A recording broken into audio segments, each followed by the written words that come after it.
Varicose veins తో బాధపడుతున్నారా? భారతదేశంలోనే బెస్ట్ ట్రీట్మెంట్ అందించే ఏకైక హాస్పిటల్ ఏవిస్.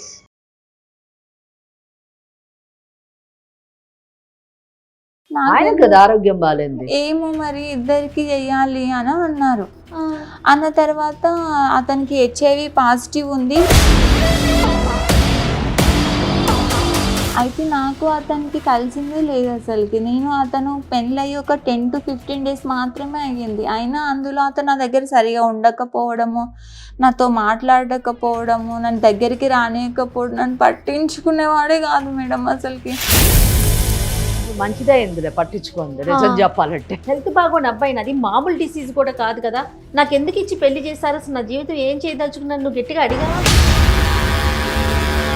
ఎందుకు ఫోన్ చేసినావు అంటే, మరి పెళ్లి చేసుకున్నావు, మరి ఇట్లా అయ్యింది, ఏంది విషయం, మరి నేను ఇంతేనా ఇంకా నా దగ్గర పెట్టకు, ఉండాలనుకుంటే ఉండు, లేకపోతే ఎరుపు. వద్దనుకున్నప్పుడు మరి పెళ్లి ఎందుకు చేసుకున్నట్టు? అంతగానం ఇంటికి వచ్చి మీ అమ్మ అంతగానం చేసి. నేను కాబట్టి పెళ్లి చేసుకున్నా, లేకపోతే ఎవడు చేసుకుంటాడు? ఆస్తుందా, అన్నం ఉందా, ఏముందని పెళ్లి చేసుకుంటాను నేను? అవి లేవు కాబట్టి చేసుకున్నావా ఇప్పుడు నువ్వు? తెలవాలనుకున్నావా ఏమి? నువ్వు పచ్చి మోసం చేసి ఆ అమ్మాయిని పెళ్లి చేసుకొని ఆ అమ్మాయి జీవితం అంతా పాడు చేసావు. ఒక భార్యగా తనకు కూడా కొన్ని కోరికలు ఉంటాయి కదా. ఆమె ముసలిది కాదు, ఆమెకేమీ HIV లేదు. ఆ అమ్మాయి ఇక్కడికి వచ్చి మాకు విడాకులు ఇప్పించండి అని అడుగుతుంది. నీతో ఇప్పుడు ఇందాక నా ముందు మాట్లాడితే నేను ఇవ్వను, నీ ఇష్టం ఉన్నది చేసుకొని నువ్వు సమాధానం చెప్తున్నావు. మా ఆ అమ్మాయికి విను నేను ఇయ్యను, ఎందుకంటే నా పరువు పోతుంది మేడం నలుగురిలో. ఏం చేస్తారో చేసుకోండి, నేనైతే విడాకులు ఇవ్వను.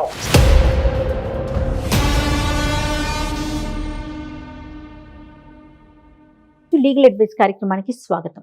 మనతో పాటు అడ్వకేట్ వెంకటేశ్వరి గారు ఉన్నారు. నమస్తే అమ్మా. నమస్తే అమ్మా. రాణి అని ఒక అమ్మాయి మనతో పాటు స్టూడియోలో కూర్చునుందమ్మా. ఓకే. Marital issue. ఓకే. నాకు ఒక న్యాయం చేయండి, నాకేం చేయాలో అర్థం కావట్లేదు. ఈ బంధంలో ఉండాలా, వెళ్ళిపోవాలా? ఉండటానికి అవకాశం లేదంటే ముందు నుయ్యి వెనక గొయ్యి అన్నట్లుగా తయారైంది నా పరిస్థితి. ఎవ్వరికీ కూడా ఇలాంటి సమస్య రాకూడదని కోరుకుంటున్నానమ్మా. దానికి సంబంధించి ఏం చేయాలి అనేది కూడా మీ సలహా చాలా అవసరము. మరి ఇంకా ఆలస్యం చేయొద్దమ్మా, రాణితో మాట్లాడేద్దాము. నమస్తే మా రాణి. నమస్తే. ఓకే. మరి మేడం ఉన్నారు, నాకు చెప్పిన విషయం అంతా కూడా చక్కగా క్లియర్గా అబద్ధం చెప్పకుండా సూటిగా మేడంకి చెప్పు. నమస్కారం అమ్మ. నమస్తే అమ్మా. నా పేరు రాణి అమ్మ. నాది చాలా పేద కుటుంబం.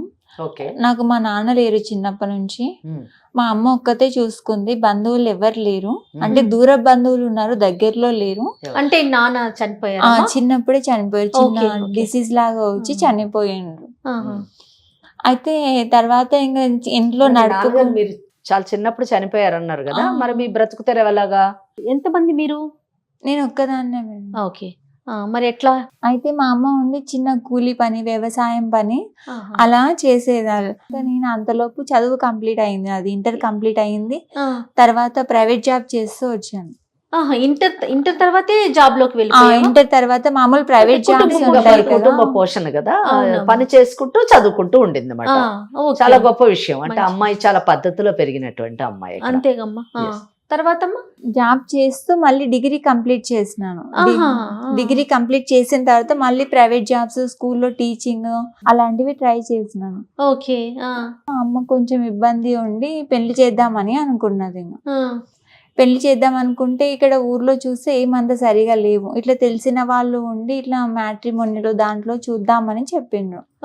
అయితే దాంట్లో వాళ్ళని అడిగి బయట సంబంధం, ఇట్లా దూరపు సంబంధం అని చూసిండ్రు. దూరపు సంబంధం చూస్తే ఇక్కడ మచిలీపట్నం అక్కడ ఒక సంబంధం దొరికింది. ఓకే. అంటే మీ బంధువులా? బంధువులు కాదు, దూరం వాళ్ళే. దూరపడి ఎవరో తెలియని వాళ్ళే మచిలీపట్నంలో ఉన్నారని చెప్పారు. మ్యాట్రిమోనీ ద్వారా వచ్చిందంట. దూరపు సంబంధం అంటే నేను ఏమన్నా బంధువులేమో. ఎందుకంటే బంధువులు అయితే వాళ్ళ గురించి అన్ని తెలిసి ఉంటాయి కదా. అవును. మరి అమ్మాయికి ఏం కష్టాలు వచ్చినాయి అని నాకు డౌట్ వచ్చింది. అదేలేమ్మా. సో బయట వాళ్ళే ఎవరు? బయట వాళ్ళే. అయితే బయట నుంచి సంబంధం వచ్చి చూసిండ్రు. ఇంకా వాళ్ళు వీళ్ళు మాట్లాడుకొని ఇంత కట్నంలో అని చెప్పేసి చేసిండ్రు. ఇంత కూడా ఇచ్చారు. 3 లక్షల దాకా ఇచ్చింది. అదేలే. ఇక ఇప్పుడు తను పని చేసుకుంటుంది, వాళ్ళ అమ్మ ఏదో పాపం చిన్న పని చేసి పిల్లకి పెళ్లి చేయాలి, మంచి సంబంధం అన్నట్టుగా చేయడం జరిగింది. ఓకే. అయితే అట్లా 3 లక్షల్లో పెళ్లి అంతా అయిపోయింది. అతను ఏం చేస్తాడు? అతను చిట్ ఫండ్స్ జాబ్ చేస్తాడమ్మా. ఓకే. అయితే పెళ్లి అయిన తర్వాత అత్తగారింటికి పోయినాము. ఆ కొద్ది రోజులు బాగానే ఉండేవాళ్ళం.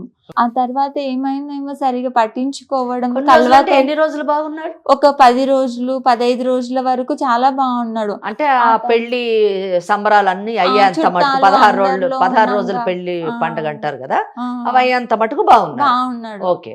ఆ తర్వాత ఏమైందేమో సరిగా పట్టించుకోకపోవడం, అసలు దగ్గరికి రాకపోవడం, కలవకపోవడం, ఏం చేసినా బాలేదు అనడం.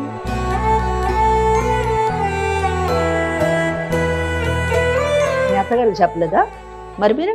మా అత్తగారు పక్కనే ఉండి చూస్తుంది, ఎందుకు ఇట్లా అని అంటే, అతను కొత్త కదా ఈ లైఫ్ ఇట్లా ఉండడము, అందుకే ఇట్లే ఉంటాడు, నిమ్మలంగా అతని దగ్గరికి అవుతాడు, నువ్వు దగ్గరికి చేసుకోవాలి అని అంటే, సరే అని చెప్పి నాకు ఇంకా అతను డ్యూటీకి పోతున్నాడు, ఇంకా ఈమె ఏం చేస్తుంది, అత్తయ్య నాకు ఇంట్లో పని ఎట్లా చేయాలి, ఎట్లా అలవాటు చేసుకోవాలి, నా తర్వాత నువ్వే కదా, నువ్వే చేసుకో, అది ఇదని ఈమె చెప్పుకుంటూ వచ్చింది. మరి నువ్వు ఆఫీస్కి వెళ్ళట్లేదమ్మా, మానేసావా జాబ్ ని? అంటే ఇంట్లో పని అలవాటు అయిన తర్వాత నిమ్మలంగా పోదువు, ఇప్పుడు ఏముంది తొందర, నీకు ఇప్పుడు ఈ ఊరు కొత్త కదా, ఇక్కడ ప్రపంచం కొత్త కదా, కొన్ని రోజులు అయినాక నా కొడుకే నిన్ను పంపిస్తాడు అంటే, నేను ఆ మాట పెద్దల మాట ఎందుకని వినుకుంటూ వచ్చిన. చేసినాను, ఇంట్లో పని చేసుకుంటూ ఈయన డ్యూటీకి పోయి వచ్చేవాడు. వచ్చినాక ఓ రోజు ఆయుస పడుకుంటూ సరుకులు తెచ్చేవాడు. సరుకులు తెచ్చి ఒక దూరం పెట్టి కూర్చొని చాలా ఆయుస ఇట్లా కూర్చొని మొత్తం ఇదంతా ఇట్లా పైకి లేసేటట్లు చాలా ఆయుస పడిపోతున్నాడు అసలుకి. సరే ఎందుకో ఏమో అడుగుదాం అత్తయ్యనని ఊకున్నాను. పొద్దున్న లేసి యథావిధిగా చేసుకొని పోతున్నాడు. పోతూ పోతూ అక్కడ ఒకటి టాబ్లెట్ వేసుకొని పోతున్నాడు, రోజు వేసుకుంటున్నాడు. ఇట్లా ఆయాస పడినప్పుడు మీ అత్తయ్య ఏం కంగారు పడలే? ఏం లేదు, ఆమె ఊకే దగ్గరకు వచ్చి నీళ్ళు ఇవ్వడం, మామూలుగా మీరు ఇట్లా కూర్చుంటే ఏమైంది అని కొత్తగా ఏమి తెలుసుకోవడానికి ప్రయత్నించలేదు. అయితే టాబ్లెట్ వేసుకొని నార్మల్ గా డ్యూటీకి వెళ్ళిపోయిండు, ఎప్పుడు ఎలా వెళ్తాడో అలాగే వెళ్ళిపోయిండు. వెళ్ళి మళ్ళీ సాయంత్రం వచ్చిండు. సాయంత్రం వచ్చినాక నాకు ఒళ్ళు నొప్పులు నీరసంగా ఉంది అని అన్నాడు. అయితే ఆ రోజు శనివారం ఏమో ఉంది. అత్తయ్య నుండి అడిగినా నేను, అత్తయ్య రేపు ఆదివారం కదా, ఇట్లా బయటికి పోయి వస్తాం గుడికి ఎక్కడన్నా అని అడిగినాము. ఇక్కడ మచిలీపట్నం ఎప్పుడు చూడలేదన్నారు కదా, ఒకసారి పోయి వస్తాము అంటే, అత్తయ్య ఉండి పోయిరండి అని చెప్పింది. మళ్ళీ వెళ్ళేటప్పుడు మళ్ళీ వేసుకున్నాడు టాబ్లెట్. మళ్ళీ వేసుకుంటే ఎందుకు వేసుకుంటున్నాడు, కొంతమంది చప్పరెట్టి వేసుకుంటారు కదా, అవేమో అనుకున్నాను. అవేమో అని అనుకుని పోయినాను. పోతే అక్కడ బయటికి పోయినాక స్టెప్స్ ఎక్కే దగ్గర కానీ మామూలుగా నడిచేటప్పుడు రోడ్డు మీద కానీ ఆయాస పడుతున్నాడు.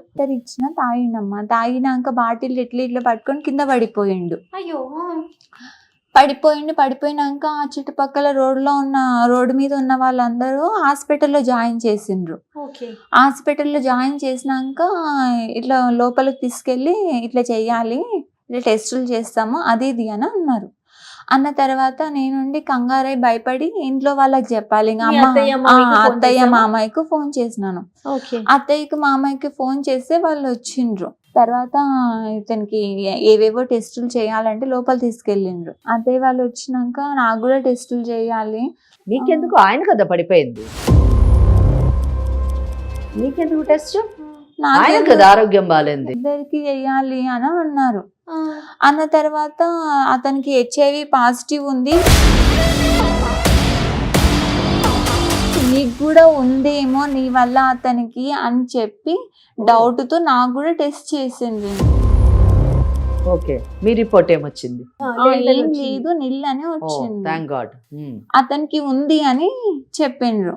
అయితే నాకు అతనికి కలిసిందే లేదు అసలుకి. అతను పెళ్ళయి ఒక 10 to 15 days మాత్రమే అయ్యింది. అయినా అందులో అతను నా దగ్గర సరిగా ఉండకపోవడము, నాతో మాట్లాడకపోవడము, నన్ను దగ్గరికి రానియకపోవడం, నన్ను పట్టించుకునేవాడే కాదు మేడం అసలుకి.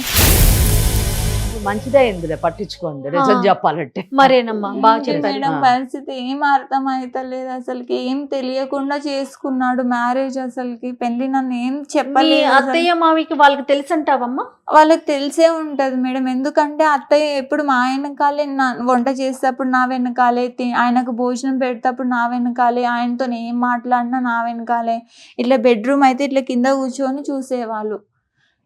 ఏం చేస్తున్నారు, ఏంది, ఏం మాట్లాడుకుంటున్నారు. నేను 2 సార్లు అట్లా గమనించి అడిగిన నా అత్తయ్యని, ఎందుకు అత్తయ్య ఇక్కడ కూర్చున్నారు, పడుకోలేదా, అక్కడ బయట ఎవరో వచ్చిండ్రు కదా పలకరియడానికి పోలేదా అని అడిగినాను. అడిగితే ఆమె ఉండి, మీకు కొత్త కాపురం కదా, మీకేం తెలియదు, ఎట్లా ఉంటున్నారో చూసుకోవాలి, చెప్పాలి కదా, మళ్ళీ ఈ విషయం బాలేరు అంటే బయట వాళ్ళకు తెలుస్తుంది కదా, తెలిస్తే ఇంటి పరువు పోతుంది కదా, ఇంటి మర్యాద పోతుంది కదా. అసలు ఏమన్నా సంబంధం ఉందమ్మా? ఇప్పుడు హెచ్ఐవి అని తెలిసింది కదా, తెలిసిన తర్వాత నీ పరిస్థితి ఏంటి, నువ్వేం చేయాలనుకున్నావు, అసలు నీ భవిష్యత్తు ఏంటి? అయితే నేను అతన్ని చూస్తూ ఉండలేను కదమ్మా అతనితోనైనా. అందుకని అత్తయ్యని అడిగితే అత్తయ్య రోజు నాతో గొడవ పడడం, నాతో కావాలని పని చేయించడం, నన్ను ఒక పని మనిషిలాగా ఇంకా నిమిషం ఊకుండకుండా బయట, ఇంట్లో, లోపల, పైన ఇల్లు దులుపు అది ఇది చేయడం. మీ అమ్మగారికి చెప్పలేదా? చెప్పినాను. మరి ఆయనకు టెస్ట్ చేస్తే హెచ్ఐవి పాజిటివ్ ఉంది అని అన్నారు. మరి అత్తయ్యనేమో నన్ను పని ఎక్కువ చేయిస్తుంది, నన్ను తిడుతుంది, కొడుతుంది, బాగా సతాయిస్తుంది మేడం. అసలుకి నాకు ఏందమ్మ పరిస్థితి, ఇప్పుడు ఇంటికి వద్దామంటే ఇంటి చుట్టుపక్కల అందరూ హేళన చేసేవాళ్ళే. ఒక్కరు కూడా సానుభూతి చూసి ఇట్లా అయ్యింది కదా దగ్గర తీసుకునే వాళ్ళు ఒక్కరు కూడా లేరు, మనకు చుట్టాలు లేరు, నాన్న లేడు, ఎవ్వరు లేరు. మరి ఇప్పుడు నేను ఈడే నోరు మూసుకొని ఇంట్లో ఉండాలా, మరి ఎట్లా ఇంటికి రమ్మంటావా, ఏం చేయాలని అమ్మని అడిగితే అమ్మ ఉండి అక్కడే ఉండు, ఎట్లోలాగా సర్దుకుంటది, ఏదన్నా అవకాశం దొరుకుతుంది, విషయం కాదు కదమ్మా అసలు. సర్దుకుంటది, తొందరలోనే మంచిగా అవుతుంది. అది తెలుసు అసలు హెచ్ఐవి అంటే ఏంటో. ఆమెకు చెప్పిన అర్థం కాని పరిస్థితి ఆమెది. ఇంకా అందుకని చెప్పలేదు, ఇంకా ఏం చేయాలో నాకు కూడా అర్థం అవుతలేదు. అందుకే మీరు ఏమైనా సహాయం చేస్తారేమో అని ఇక్కడికి వచ్చినానమ్మా. నీకేం కావాలి అసలు అది చెప్పండి. నాకు అతని నుంచి విడాకులు కావాలమ్మా. హెల్త్ బాగోని అబ్బాయిని, అది మామూలు డిసీజ్ కూడా కాదు కదా, నాకు ఎందుకు ఇచ్చి పెళ్లి చేశారు, అసలు నా జీవితం ఏం చేయదలుచుకున్నాను, నువ్వు గట్టిగా అడిగావా మీ ఆయన్ని కానీ మీ అత్తగారిని, మామగారిని? ఎక్కడమ్మా, వెనకాల ఎవరైనా సపోర్ట్, ధైర్యం ఏమన్నా ఇంకా ఇట్లా ఆలోచిస్తున్నారు ఏంటమ్మా ఆడపిల్ల? చదువును, టీచర్ జాబ్ చేసే ఇదంతా 10 మందికి చెప్పే పిల్లవి నువ్వు, ఇంకా ఇటువంటి వాళ్ళు ఉన్నారా అని ఆశ్చర్యం కూడా. నిజంగా చాలా ఆశ్చర్యం వేస్తుందమ్మా. నువ్వు ఇంత నిదానంగా మాట్లాడుతా ఉంటే, అంటే నీ తత్వం అది అయి ఉండొచ్చు, కానీ సమస్య అది కాదు కదా. మీ ఆయనతో మాట్లాడే అసలు అడిగి ఏమంటాడు చెప్పలేదు ముందు. ఆ తర్వాత నిదానంగా అడగంగా విసుగొచ్చిందో ఏమో అమ్మ, మరి రిపోర్ట్లో తెలిసింది కదా అతను చెప్పేది ఏముంది అని అడిగితే, ఏం చేసుకుంటావు చేసుకోపోయాగా, పుట్టింటికి పోతావా, ఏడికన్నా పోతావా, ఏం చేసుకుంటావో చేసుకోపో, పుట్టింటికి పోతావా పో, నీ ఇష్టం ఏమన్నా చేసుకో, నాకైతే తెలియదు, ఇంకా నాకైతే నేనైతే ఇట్లే ఉంటా, మరి నేనైతే ఇట్లే బతుకుతా అని అంటున్నాడు. మరి నిన్ను ఎందుకు చేసుకున్నాడంట? ఎందుకు చేసుకున్నాడంటే ఆయనకు చేయడానికి ఒక ఆమె ఉండాలి కదమ్మా, మరి వాళ్ళ అమ్మకు సహాయంగా, ఈయనకు సహాయంగా. మరి నువ్వేం చేయాలనుకుంటున్నావు? ఇప్పుడు చదువుకున్న అమ్మాయి కదా. నేను అట్లా చేయాలని చేసుకోలేదమ్మా, అది వదిలే అయిపోయింది. నువ్వేం చేయలేవు, నీ చేతిలో పని కాదు. ఇప్పుడు మీ తల్లిగారు చూసి చేసినటువంటిది. నెక్స్ట్ నీ భవిష్యత్ ఏంటి? నెక్స్ట్ జాబ్ చేద్దాం, ఇతని విడాకులు ఇచ్చేసి ఇతనికి నేను నెక్స్ట్ నిలబడి జాబ్ చేయాలని నేను అనుకుంటున్నాను. వెరీ గుడ్, మంచి డెసిషన్ ఇది. మరి అతనితో ఒకసారి మాట్లాడాలి కదా, నిజంగా అసలు అతను ఏమంటున్నాడు అనేది. రిపోర్ట్స్ అన్ని కూడా తెప్పిస్తాను, ఒకసారి మీరు చూద్దురు గాని. ఒకవేళ అదే కనుక నిజమైతే మరి ఇప్పుడు ఈ అమ్మాయికి మీరు ఎలాంటి సలహా చెప్తారు? ఇక్కడ కలవడానికి కొన్ని అభ్యంతరకరమైనటువంటి అనారోగ్య పరిస్థితులు ఉన్నాయి కాబట్టి ఆమెను మనం బయట వేయడానికే మనము ప్రయత్నించాలి. దానికి లీగల్ గా ఏ విధంగా సపోర్ట్ చేయాలి అన్న దానికి మన దగ్గర ఒక పరిష్కారం ఉంది. అయితే ముందు ఆ అబ్బాయితో మాట్లాడితే ఆ పరిష్కారం చాలా మటుకు సులువుగా అయ్యేటటువంటి అవకాశం ఆ అబ్బాయి చేతిలో ఉంది. రైట్ అమ్మా, మరి ఒకసారి ఫోన్ చేయమందామా? తప్పకుండా.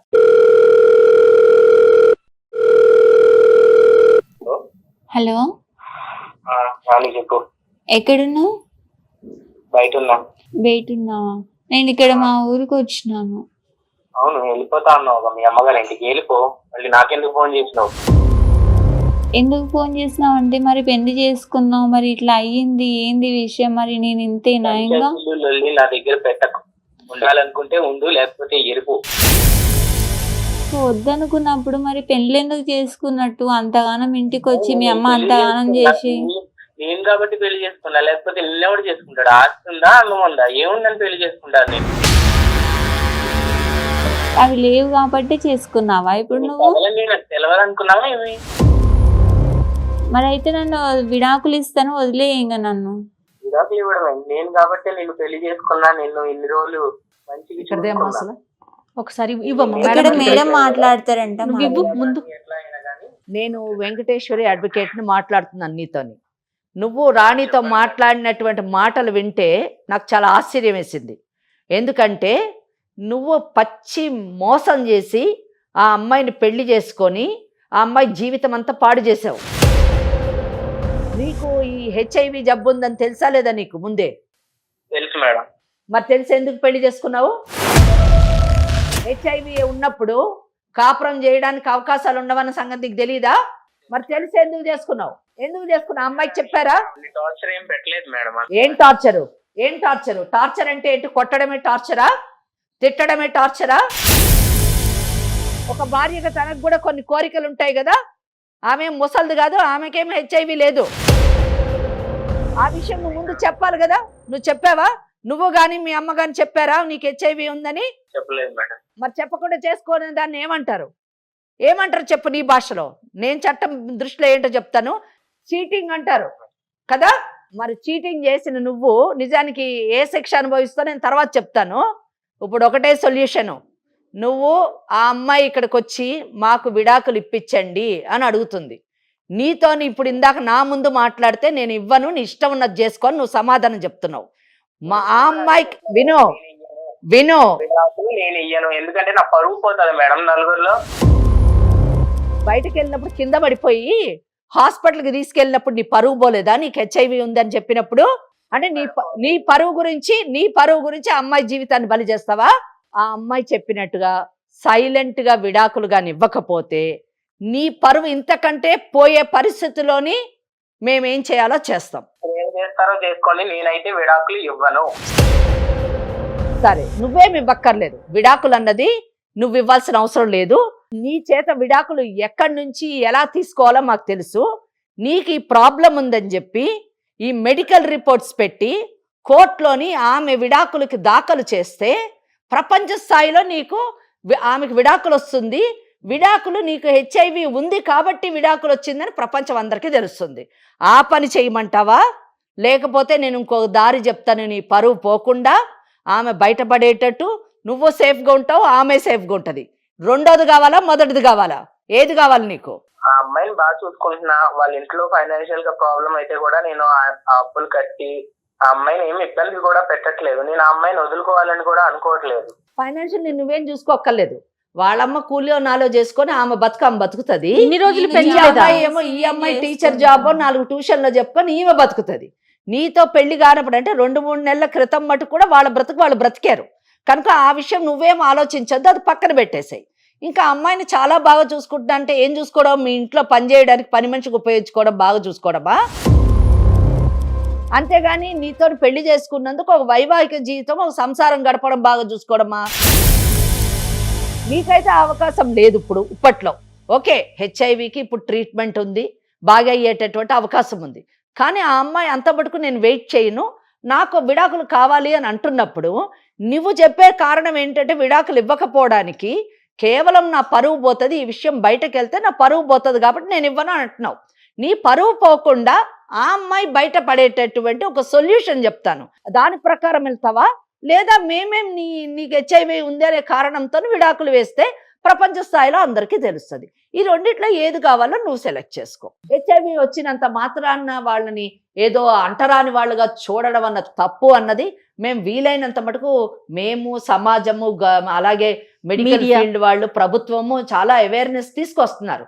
కానీ భార్య ఉండాలా వద్దా అనేటటువంటి ఒక పర్సనల్ ఇది ఆమె రైట్, అది ఆమె హక్కు కనుక అది నేను చెప్పినట్టు వినండి. వింటే మీకు ప్రాబ్లం ఉండదు, ఆమెకి ప్రాబ్లం ఉండదు. మీరు తర్వాత క్యూర్ అయిన తర్వాత ట్రీట్మెంట్ తీసుకొని క్యూర్ అయిన తర్వాత మళ్ళీ చక్కగా పెళ్లి చేసుకోండి. అమ్మాయికి ఉన్న విషయం చెప్పి మంచిగా వేరే మ్యారేజ్ చేసుకొని సెటిల్ కండి. ఇప్పుడు ఈ అమ్మాయి ఉండనని అంటుంది, దానికి ఏం చేస్తుంది చెప్పండి? ఆ అమ్మాయి యాక్చువల్గా నేను చెప్పొచ్చు, అమ్మ నువ్వు ఈ కారణం చూపించి విడాకులకు వెళ్ళు అని చెప్పొచ్చు. నేను వదులుకోవాలనుకోవట్లేదు. ఆ అమ్మాయి వదులుకోవాలి అని అనుకున్నప్పుడు ఆ అమ్మాయికి ఈ కేసులో అవకాశం ఉంది. నిజమే, కొన్ని కేసుల్లోని నువ్వు వదులుకోవద్దు, నేను వదులుకోవద్దు అని అనుకుంటే మేము కూడా చెప్తాం, ఆ అమ్మాయి కౌన్సిలింగ్ చేసి ఆయనకు వదులుకోవాలనుకోవట్లేదమ్మా. చేసింది తప్ప మేడం? 100% తప్పు. ఎప్పుడు తప్పు కాదండి. నాకు ఈ ప్రాబ్లం ఉంది అని నువ్వు చెప్పి ఆమె దానికి అంగీకరించి ఆమె కూడా ఒప్పుకొని నిన్ను పెళ్లి చేసుకుంటే తప్పు కాదు. ఫిజికల్ గా కూడా ఎప్పుడు టచ్ చేయలేదు మేడం. మరి అదే అక్కడ అమ్మాయి ఎక్స్ప్రెస్ చేస్తున్న ప్రాబ్లం అదే. ప్రేమగా చూసుకుంటున్నాను. ప్రేమ అంటే పెళ్లిలోని వైవాహిక జీవితంలోని సంసారం చేయడం అంటే కూడా ఒక పార్ట్, ఒక అంతర్భాగం. కోర్టుకు వెళితే ఆమెకి ఈ కారణం చూపించి కోర్టుకు వెళ్తే విడాకులు వచ్చేటటువంటి అవకాశం ఉంది. కనుక నేనేం చెప్తున్నానంటే ఈ కారణంతో కోర్టుకు వెళ్ళి నీ పరువు తీసుకునే కంటే ఇద్దరు కలిసి మ్యూచువల్ కన్సెంట్, పరస్పర అంగీకారంతో మా ఇద్దరికి పెళ్ళయింది కానీ మా ఇద్దరికి అసలు కంపాటబిలిటీ లేదు, మా ఇద్దరికి పడటం లేదు, సఖ్యత కుదరటం లేదు, కనుక మేము విడాకులు తీసుకుంటామని సింపుల్గా మీరు విడాకులకు వెళ్తే ఎవరి మానాన్ని విడాకులు తీసుకుంటారు, ఎవరి మానాన్ని వాళ్ళ జీవితాన్ని జీవించవచ్చు. ఈ కారణం చెప్పము. మీరు మ్యూచువల్ కన్సెంట్ అంటే పరస్పర అంగీకారంతో ఇద్దరు కలిసి విడాకులకు అప్లై చేసుకుంటే ఈ కారణాన్ని చెప్పక్కర్లేదు. ఇదే కరెక్ట్ సొల్యూషన్. టైం తీసుకో, అలాగే ఒక వైజ్ డెసిషన్ కూడా తీసుకో. కొంచెం తెలివిగా ఆలోచించి సరైనటువంటి నిర్ణయం తీసుకో. ఇద్దరికి కూడా ఇది నిజం చెప్పాలంటే విముక్తి అని చెప్పొచ్చు. ఓకేనా? Okay madam. ఓకే. కాదమ్మా, అమ్మాయి మాట్లాడినప్పుడు మాట్లాడిన రూడ్నెస్ మీరు వెంటనే అడ్వకేట్ అనగానే చూసారా తను? అంటే ఇన్ని రోజులు ఎంత ఇబ్బంది పెడుతున్నాడు ఆ అమ్మాయిని. ఆ పిల్ల మాట్లాడుతుంటేనే మనకు అర్థమైపోతుంది ఎంత అమాయకురాల్లాగా ఉందంటే, జీవితాన్ని బలి చేసుకొని. ఇక్కడ ఆ అమ్మాయికి దురదృష్టం ఏంటంటే తల్లి తప్ప ఎవరూ లేరండి, మగదిక్కు లేదు, ఒంటరితనము, పేదరికము, దానికి తోడు ఏదో ఒక అండ దొరికింది, ఒక ఆధారం దొరికింది అనే ఆలోచనతోని పెళ్లికి ఒప్పుకుంది, పెళ్లి చేసుకుంది, ఏదో జీవితాన్ని గడపాలనుకుంది. కానీ దురదృష్టము మళ్ళీ ఇక్కడ కూడా ఆమెను కాటు వేసి ఆ భర్త సంసారానికి పనికిరానటువంటి వ్యక్తి కావడం చాలా దురదృష్టకరమైనటువంటి విషయం. అమ్మ, ఇప్పుడు అతను కనుక ఓకే చేసి మీరన్న మాటలకి ఆలోచించుకొని ముందుకొస్తే సరే సరే, మరి లేని పక్షంలో రాణిని ఏ స్టెప్ వేయమంటారమ్మా? ఇక్కడ డైవర్స్ అని అనక్కర్లేదండి అమ్మా. చట్టంలోని 2 ఉన్నాయి. ఒకటి నల్లిటీ ఆఫ్ మ్యారేజ్, అంటే కొన్ని వివాహాలు రద్దు చేయబడతాయి, కొన్ని వివాహాలు అసలు వివాహం అనేటటువంటి పరిధిలోకే రాదు, కొన్ని వివాహాలు విడాకుల ద్వారా విచ్ఛిన్నం అవుతాయి. ఈమె కేసు విడాకుల కింద రాదు, ఈమె కేసు రద్దు చేయవలసినటువంటి పరిస్థితి. బిఫోర్ కంప్లీషన్ ఆఫ్ 1 year, అంటే ఈ ఒక సంవత్సరం లోపలే ఈమె వివాహము మోసం పూరితమైనటువంటి వివాహం అనేటటువంటి విషయం వెలుగులోకి వచ్చింది కాబట్టి మోసం చేశారు, దట్టు ఈ సమస్యతోని ఉన్నాడు కాబట్టి ఈ వివాహం అసలు రద్దు చెయ్యాలి, నల్ అండ్ వైడ్ అని డిక్లేర్ చెయ్యాలి అని section 12 of Hindu marriage act కింద ఈమె కేసు వేసుకుంటే సింపుల్ గా ఈమెకి వివాహమే రద్దు అయిపోతుంది. అమ్మ, ఇక్కడ ఒక చిన్న అనుమానం అమ్మ, ఇప్పుడు తనకి భరణం వచ్చే అవకాశం ఉందా? వస్తుంది, భరణం వస్తుంది. అయితే ఇక్కడ ఒక చిన్న ప్రాబ్లం ఉంది ఈ కేసులోని.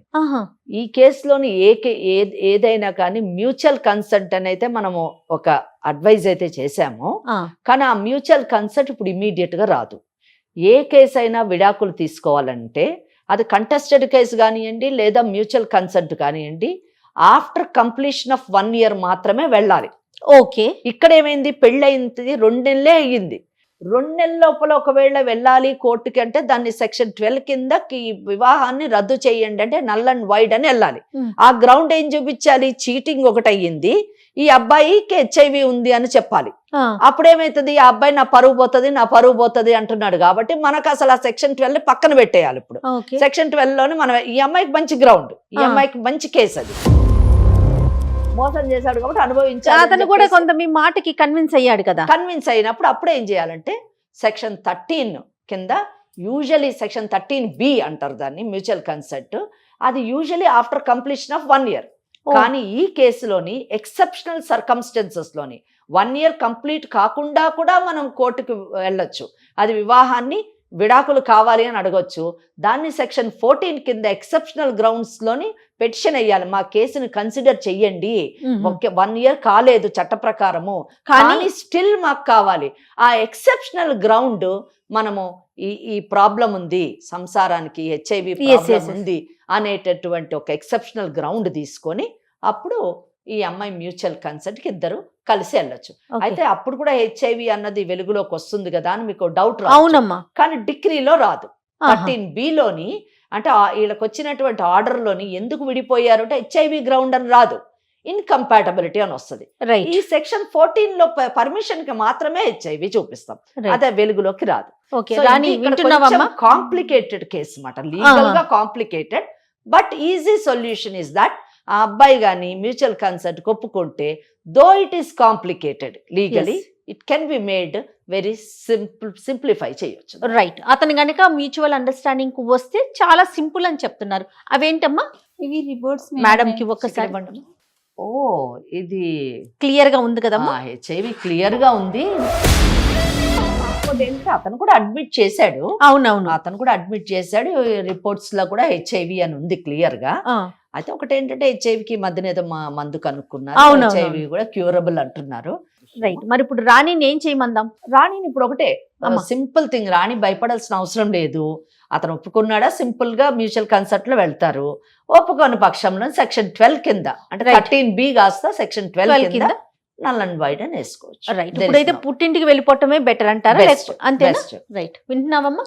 అది శుభ్రంగా మీ ఇంటికి వెళ్ళిపో. తర్వాత తను వచ్చిన దాన్ని బట్టి మేడంతో మళ్ళీ ఇంకొకసారి పర్సనల్ గా మాట్లాడి ఏం చేద్దాము, తను ఎలా వస్తాడంటే, ఎందుకంటే నువ్వు డివోర్స్ కి అడుగుతున్నావు కాబట్టి, అంతే కదమ్మా? అంతే అంతే. ఈ కేసు ద్వారా మనము హెచ్ఐవి వచ్చినటువంటి ప్రతి ఒక్కరూ విడాకులు తీసుకోవాలి, లేదా వాళ్ళ మ్యారేజ్ నల్ అండ్ వాయిడ్ అని డిక్లేర్ చేయాలి అనేటువంటి మెసేజ్ నేను ఇవ్వదలుచుకోలేదు. రైట్, ఎందుకంటే వాళ్ళని మనం చాలా జాగ్రత్తగా, చాలా దయతోని చూడాల్సినటువంటి పరిస్థితి. ఇమోషనల్ గా మనం ఇమోషనల్ సపోర్ట్ ఇవ్వడం వల్ల వాళ్ళు బాగుపడేటటువంటి, అంటే ఆరోగ్యపరంగా బాగా అయ్యేటటువంటి అవకాశం ఉంది.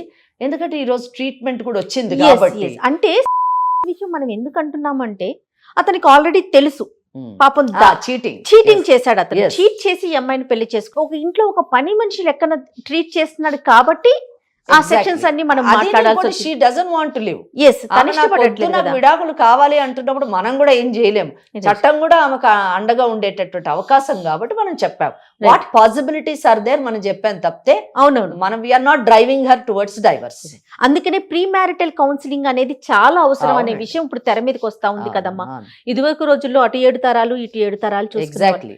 7 తరాలు చూసుకోకపోయాం, కనీసం ఆరోగ్య పరిస్థితులు ఎలా ఉన్నాయి అనేదన్నా కనుక్కుంటే ఈ తరం వాళ్ళు. ప్రీ మ్యారిటల్, పోస్ట్ మ్యారిటల్ అంటే ఆఖరికి 30-40 ఏళ్ళు వైవాహిక జీవితం గడిపిన వాళ్ళకి కూడా ఈ రోజు కౌన్సిలింగ్ చేయాల్సినటువంటి పరిస్థితి మనకి ఏర్పడుతుంది. కనీసం హెల్త్ కండిషన్స్ వరకైనా తెలుసుకోగలిగితే ఆ అవేర్నెస్ వస్తే బాగుంటుందేమో కదా. అవునండి. సరేనమ్మా రాణి, నువ్వు నిదానంగా ఆలోచించుకుని నువ్వు ఎలాంటి నిర్ణయం తీసుకున్నా దానికి మేమైతే సపోర్ట్ చేస్తాం, సరేనా? ఓకే అమ్మా, ధైర్యంగా ఉండు. అంతే. ఓకే అమ్మా, థ్యాంక్ యూ సో మచ్ అమ్మా. మీకు కూడా ఓకే తల్లి. ఓకే.